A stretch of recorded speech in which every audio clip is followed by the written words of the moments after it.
Hello everyone, welcome to ಐಜಿಸ್ cooking channel. ಇವತ್ತಿನ recipe simple ಆಗಿರುವಂತಹ ಒಂದು ಪುರಿ ಉಪ್ಪಿಟ್ಟು. ಸಂಜೆ ಸ್ನ್ಯಾಕ್ಸಿಗೆ ಒಂದು ಬೆಸ್ಟ್ ರೆಸಿಪಿ ಅಂತಲೇ ಹೇಳ್ಬೋದು.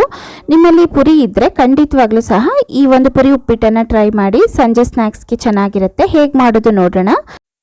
ಅದಕ್ಕಿಂತ ಮುಂಚೆ ಇನ್ನು ಚಾನಲನ್ನು ಸಬ್ಸ್ಕ್ರೈಬ್ ಮಾಡ್ಕೊಂಡಿಲ್ಲ ಅಂದರೆ ದಯವಿಟ್ಟು ಸಬ್ಸ್ಕ್ರೈಬ್ ಮಾಡ್ಕೊಳ್ಳಿ. ನೋಡಿ, ಗ್ಯಾಸ್ ಮೇಲೆ ಈ ರೀತಿ ಒಂದು ಪ್ಯಾನ್ನ ಇಟ್ಕೊಂಡಿದ್ದೀನಿ. ಪ್ಯಾನಿಗೆ ಒಂದು 2-2.5 ಚಮಚದಷ್ಟು ಎಣ್ಣೆ ಸೇರಿಸ್ಕೊಳ್ಳಿ, ಸಾಕಾಗತ್ತೆ. ಎಣ್ಣೆ ಚೆನ್ನಾಗಿ ಕಾಯಬೇಕು. ಎಣ್ಣೆ ಕಾಯ್ದ ನಂತರ ಇದಕ್ಕೆ ಸಾಸಿವೆನ ಹಾಕ್ಕೊಳ್ಬೇಕು. ಒಂದು 1/4 ಚಮಚದಷ್ಟು ಸಾಸಿವೆ ಹಾಕ್ಕೊಂಡಿದ್ದೀನಿ ಅಷ್ಟೇ. ಸಾಸಿವೆ ಚೆನ್ನಾಗಿ ಸಿಡಿಬೇಕು. ಸಾಸಿವೆ ಸಿಡಿದ ನಂತರ ಇದಕ್ಕೆ ಕಡಲೆ ಬೀಜ ಇದ್ದರೆ ಕಡಲೆ ಬೀಜನ ಸೇರಿಸ್ಕೊಳ್ಳಿ.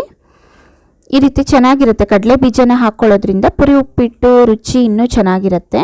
ಕಡಲೆ ಬೀಜ ಚೆನ್ನಾಗಿ ಈ ರೀತಿ ಕುಕ್ ಆಗಬೇಕು. ನೋಡಿ, ಈ ರೀತಿ ಸ್ವಲ್ಪ ಕಲರ್ ಚೇಂಜ್ ಆಗಬೇಕು. ಅಲ್ಲಿ ತನಕ ಕಡಲೆ ಬೀಜ ಬೇಯಿಸ್ಕೊಳ್ಳಿ.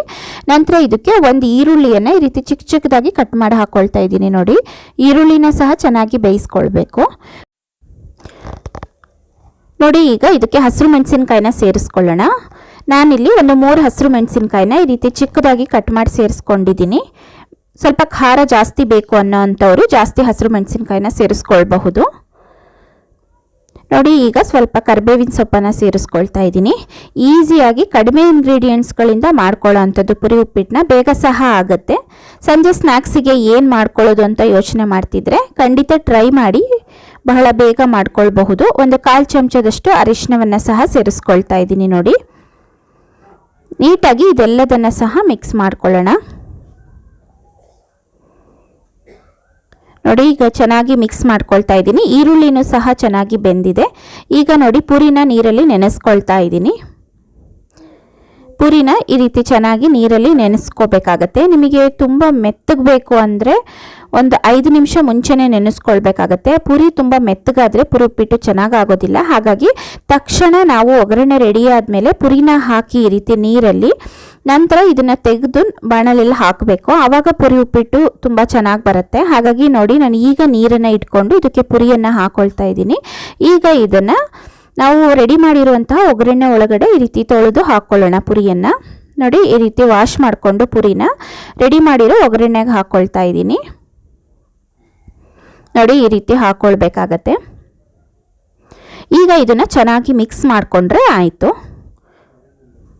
ಲೋ ಫ್ಲೇಮಲ್ಲಿ ಗ್ಯಾಸ್ನ ಇಟ್ಕೊಂಡು ಚೆನ್ನಾಗಿ ಒಂದ್ಸರಿ ಮಿಕ್ಸ್ ಮಾಡ್ಕೊಳ್ಳಿ.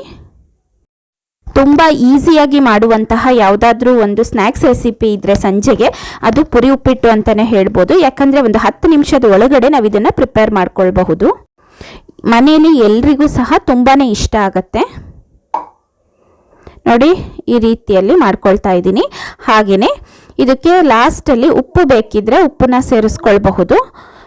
ನೋಡಿಕೊಂಡು ಸೇರಿಸ್ಕೊಳ್ಬೇಕಾಗತ್ತೆ. ನಿಮ್ಮ ರುಚಿಗೆ ಅನುಸಾರವಾಗಿ ಸೇರಿಸ್ಕೊಳ್ಳಿ. ಹಾಗೆಯೇ ಒಂದು ಅರ್ಧ ಹೋಳು ನಿಂಬೆ ರಸವನ್ನು ಸಹ ಸೇರಿಸ್ಕೊಳ್ತಾ ಇದ್ದೀನಿ.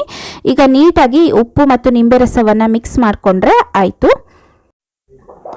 ನೋಡಿ, ಪುರಿ ಉಪ್ಪಿಟ್ಟು ರೆಡಿ ಆಯಿತು. ಇದಕ್ಕೆ ಬೇಕು ಅಂದರೆ ಸ್ವಲ್ಪ ಕೊತ್ತಂಬರಿ ಸೊಪ್ಪನ್ನು ಸೇರಿಸ್ಕೊಳ್ಬಹುದು. ಇದನ್ನು ಸಹ ಚೆನ್ನಾಗಿ ಮಿಕ್ಸ್ ಮಾಡಿಕೊಂಡ್ರೆ ಬಿಸಿ ಬಿಸಿಯಾಗಿ ಪುರಿ ಉಪ್ಪಿಟ್ಟು ರೆಡಿ ಆಯಿತು. ನೋಡಿ, ಕಾಫಿ ಟೀ ಜೊತೆಗೆಲ್ಲ ಈ ಒಂದು ಪುರಿ ಉಪ್ಪಿಟ್ಟು ಚೆನ್ನಾಗಿರುತ್ತೆ. ಮಕ್ಕಳಿಗೂ ಇಷ್ಟ ಆಗುತ್ತೆ, ದೊಡ್ಡವ್ರಿಗೂ ಇಷ್ಟ ಆಗುತ್ತೆ. ಖಂಡಿತವಾಗ್ಲೂ ಸಹ ಮನೇಲಿ ಒಂದ್ಸರಿ ಟ್ರೈ ಮಾಡಿ. ಹಾಗೆ ಹೇಗೆ ಬಂತು ಅಂತ ನನಗೆ ನಿಮ್ಮ ಅನಿಸಿಕೆ ಮತ್ತು ಅಭಿಪ್ರಾಯನ ಕಾಮೆಂಟ್ ಬಾಕ್ಸಲ್ಲಿ ತಿಳಿಸೋದನ್ನು ಮರಿಬೇಡಿ. ಹಾಗೆ ಇನ್ನಷ್ಟು ಇದೇ ರೀತಿಯ ಈಸಿ ಸ್ನ್ಯಾಕ್ಸ್ ರೆಸಿಪಿಗಳಿಗಾಗಿ ಐಜಿಸ್ ಕುಕಿಂಗ್ ಚಾನಲನ್ನು ತಪ್ಪದೆ ಸಬ್ಸ್ಕ್ರೈಬ್ ಮಾಡ್ಕೊಳ್ಳಿ. ಹಾಗೆ ಫ್ರೆಂಡ್ಸ್ಗಳಿಗೂ ಸಹ ವಿಡಿಯೋಗಳನ್ನು ಶೇರ್ ಮಾಡಿ ಸಪೋರ್ಟ್ ಮಾಡಿ. ವಿಡಿಯೋ ಇಷ್ಟ ಆಗಿದ್ದರೆ ವಿಡಿಯೋವನ್ನು ಲೈಕ್ ಮಾಡಿ. Thank you.